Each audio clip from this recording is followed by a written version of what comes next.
What's up guys, Mickle here, and in this video we're going to talk about what is going to make the price of XRP go up. I want to cover a topic called the Liquidity Flywheel, and I want to break down exactly why ODL is one day going to have a massive impact on the price of XRP. There are a lot of people saying ODL will never impact the price of XRP because every single time you buy an XRP, there also needs to be a sell of that same XRP. I want to go over why this theory really isn't true and really break down why I think ODL is going to be a massive driver of XRP's price. Like always, if you enjoyed these videos, make sure to take a quick second to like this video and subscribe to my channel. It's really going to help me out so much. Also, if you ever need a good place to buy some XRP or the Flare token, make sure to check out my favorite exchange Uphold down in the description of this video. With that said though, let's jump right into it, and I hope you guys enjoy the content. So I want to start this video off with some pretty good news, and this is actually that LBRY is going to appeal the SEC decision against them. Now, if you guys remember, LBRY actually lost pretty big to the SEC. Essentially, it was deemed that every single thing they were doing was essentially a securities transaction. The only thing they didn't lose on was it was kind of ruled on halfway that the LBRY token wasn't really a security, but ultimately they were essentially ruled that they had to shut their doors and stop all business. Well, a lot of people thought LBRY wasn't going to have the money to actually appeal the SEC, but they just tweeted out earlier today that they actually are going to go through with the appeal process against the SEC. Now, this is pretty exciting in my opinion. Not that I think it's going to have any impact on other cases. At the end of the day, LBRY is so small, it just really doesn't matter that much. All the decisions in Ripple, Grayscale, and Coinbase are going to have so much more weight than anything that happens in LBRY. But ultimately, I just like to see that LBRY isn't giving up on their fight. I really like that they're sticking it to the SEC. The SEC has been running around since this case and saying, oh, look, we won the LBRY case. Therefore, every other company selling a cryptocurrency must be engaged in a securities transaction. So it's really nice to see that the SEC's crown jewel case could ultimately get appealed and they could lose it. Now, whether or not LBRY is going to be successful in this appeal, I have no idea. I just like that they're taking the fight back to the SEC. This win against LBRY has really been the only thing the SEC has been able to point to in terms of a success in the cryptocurrency industry. So I really do hope they at least drag the SEC through this process for a couple years, really just piss off the agency like the agency's been doing to all these other cryptocurrency players, and maybe if we're lucky, LBRY will get a win and be able to continue their business. We could also see a scenario where LBRY could get a ruling that the LBRY token itself isn't a security, and that would be a massive win for their team. I'm just not exactly sure how this appeal process plays out for them. Either way though, I thought it was interesting. So now I want to move on and talk about the Liquidity Flywheel, ODL 2.0, and why I think ODL is going to have a dramatic impact on XRP's price going forward. And it all starts with a brand new amendment coming to the XRP ledger, which is the automated market maker. In my opinion, the automated market maker is going to be a key feature in ODL 2.0. One of the biggest issues with ODL today is the simple fact that it relies on centralized counterparts. If you want to make an ODL transaction, you need to go to a centralized exchange with your fiat, convert that fiat to XRP, send XRP cross borders, then convert that XRP back to fiat, and then you have your cross-border payment using XRP and ODL. But you had to go through two centralized parties to make that transaction, and the issue with that is those centralized parties are going to extract fees from the transaction. That means it's actually adding friction to what's supposed to be a frictionless experience. Now, the good news is there's actually a really easy solution around that, and that is to use decentralized order books or automated market makers to actually facilitate the trades rather than using centralized exchanges. Now, in order for this to happen, we're going to need to see tier 1 institutions like banks and governments actually issue their own tokenized currencies on blockchains.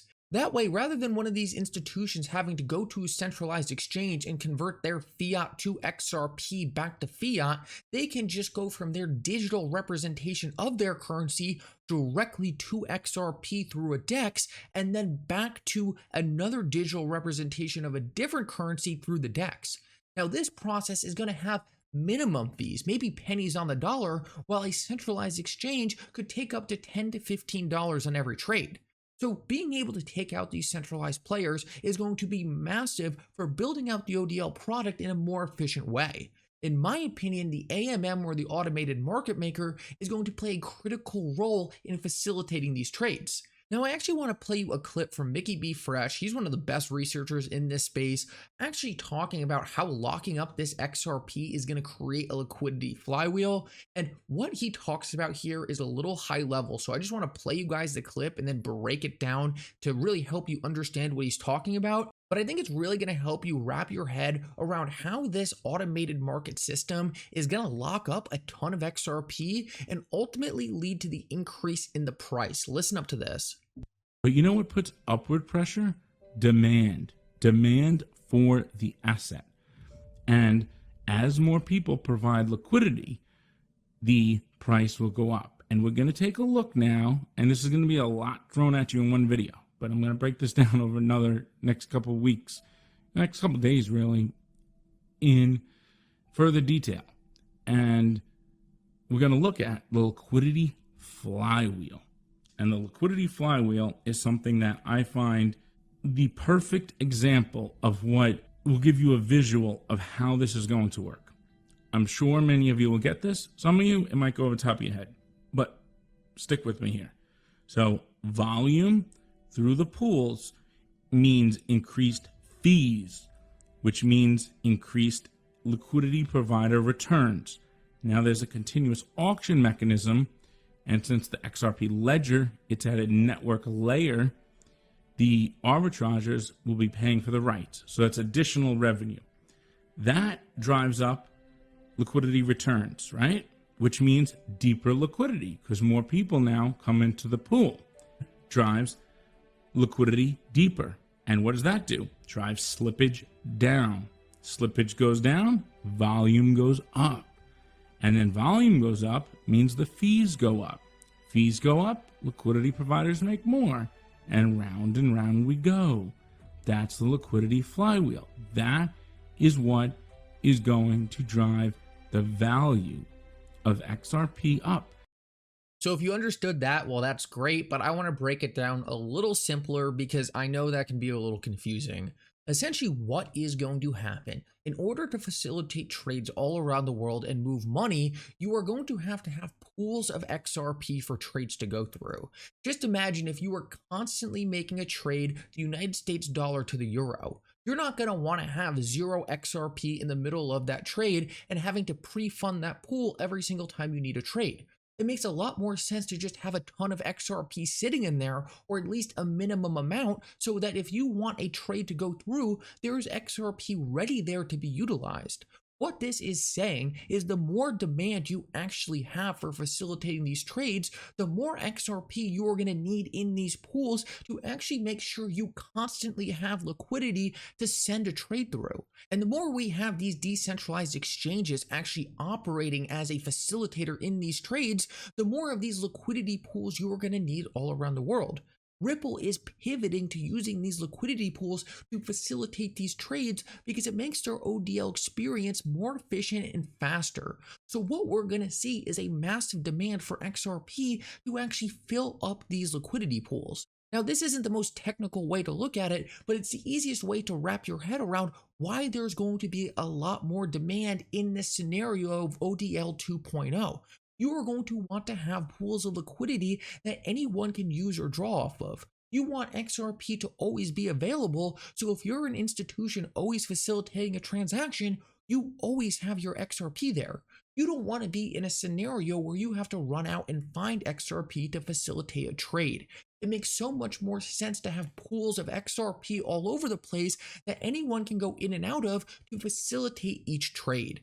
Now, right now in the current ODL 1.0 version, you really don't have that happening because the liquidity is on this centralized exchanges. But if you move that liquidity to the blockchain and inside of XRP itself, then you actually have a lot more value and demand pressure on XRP, the asset. This is why I'm so excited about automated market makers and what Ripple is doing with ODL 2.0. And what we are seeing is actually Ripple is actually putting forth a massive push for these automated market makers right now at the Apex Dev Conference. Now, the last thing I wanted to show you is just how powerful this idea is.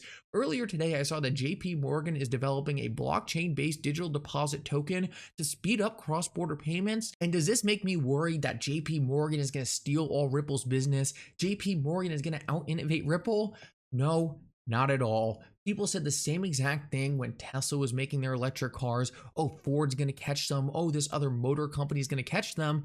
At the end of the day, none of them did. And the reason they didn't was because they fundamentally didn't understand the technology that was required for this transformation. JP Morgan's going to come out with their own product. It's going to get some adoption, but at the end of the day, Ripple has been after this since day one. They know what these institutions need, they know how to build it, and they know how to do it in a far more technologically sound way. All the best engineers in the world want to work for the Ripples of the world. They don't want to work for the JP Morgans, and we see this play out time after time as these new tech companies disrupt the legacy system. There's always a lot of fear that the legacy player is going to catch back up. I don't think it's going to happen. I think Ripple is already too ingrained with the current system. Their tech is already too built out for anyone to catch up in a significant way. For me, this just proves the point that what Ripple is doing is special, and these institutions are desperately trying to catch back up. Anyway, guys, thank you so much for coming. I hope you enjoyed this update. If you did, make sure to like and subscribe. It really does mean so much. And for now, Mickle out.